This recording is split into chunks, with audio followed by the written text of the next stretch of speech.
Welcome back to our YouTube channel. So, for today's video, ayan, tuturuan ko kayo kung paano nga ba mag-edit ng vlog. So, ayun mga sis, sa video na ito, malalaman nyo kung paano mag-cut or mag-trim, maglagay ng background music, maglagay ng text, maglagay ng overlays, green screen effects, sound effects, and everything. So, kung interesado kang malaman, then just keep on watching. So, ayun mga sis, para sa tutorial natin ngayong araw na ito, ang gagamitin natin na editing app ay ang Kinemaster. Kapag nag-edit tayo ng vlog, ang pinakaunang-una dapat natin na gawin ay tanggalin ang mga nagawa nating pagkakamali sa tinake nating video. Ayan. So, ito ay ito ay ang pagkakat or pagtritrim ng mga parts ng video na hindi natin kailangan or ayaw natin. Yung mga ganun, yung mga awkward moments, mga pagkakamali na nasabi natin sa video na tinake natin na ayaw nating ipakita sa vlog natin.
So, ayan mga sis, kapag natapos nyo nang i-trim or tanggalin yung mga parts ng video na tinake nyo na ayaw nyong maipalabas sa inyong mga vlogs, ang susunod naman ay ang paglalagay ng background music.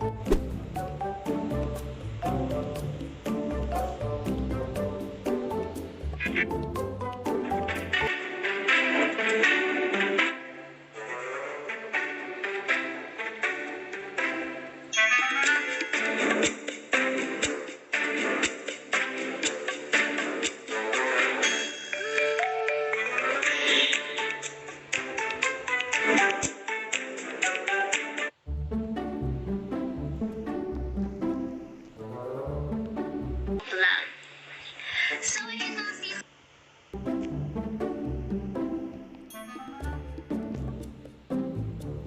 Mag-edit ng vlog.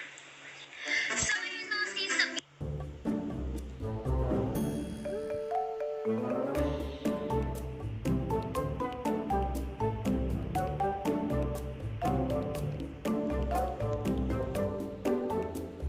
So, yun mga sis, sa video na ito.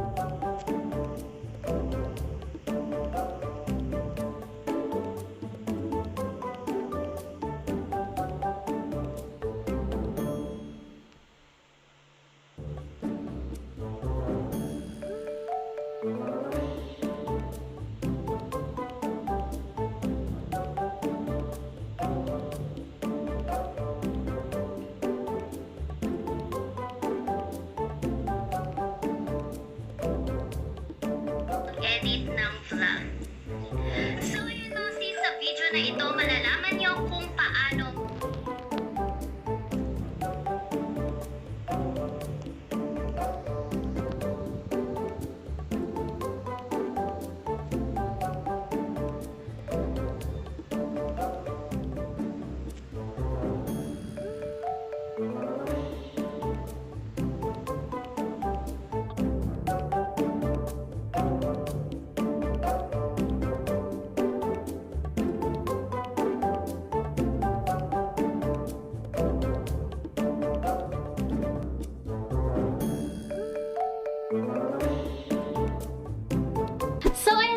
pagkatapos nyong maglagay ng background music, ayan, maglalagay naman na tayo ngayon ng mga sound effects.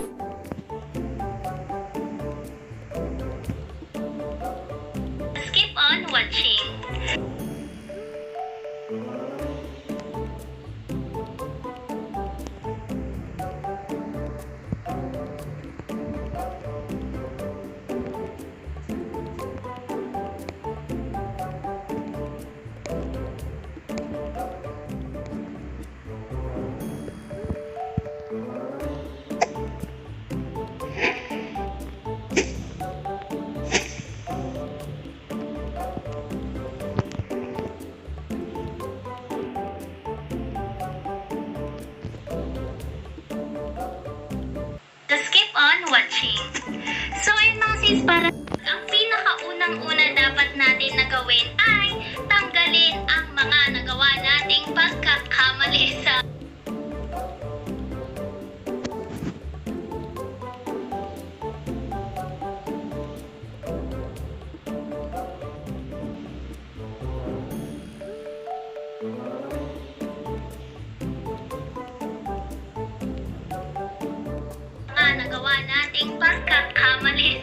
tinig nating video. Ayan. So, ito ay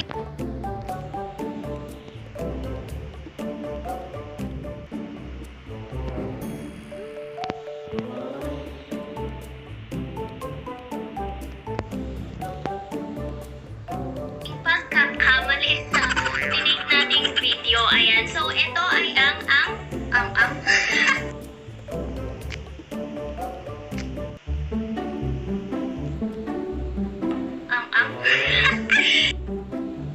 ito ay ang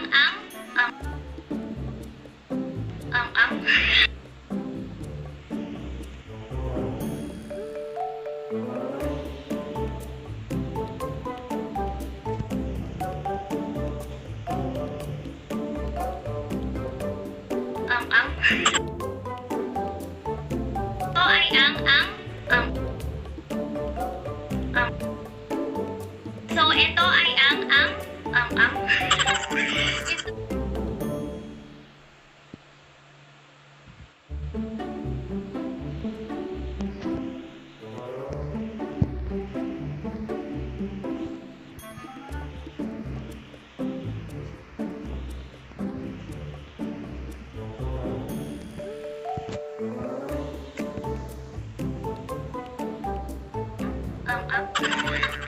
ito ay at syempre pwede rin tayong maglagay ng mga text.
Pwede na rin tayong maglagay ng mga overlays, green screen effects, and mga effects pa dyan.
Pwede rin tayong maglagay ng mga basic transitions.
dyan na nga nagtatapos ang ating tutorial kung paano nga ba mag-edit ng vlog. Ayan. Sana naging helpful itong video na ito sa inyong lahat. And kung nag-enjoy man kayo and may natutunan kayo, please don't forget to give this video a big thumbs up. And syempre, mag-subscribe na rin kayo sa aking channel kung hindi pa kayo nakaka-subscribe. Thank you for watching mga sis. See you till my next vlog or tutorial. Bye!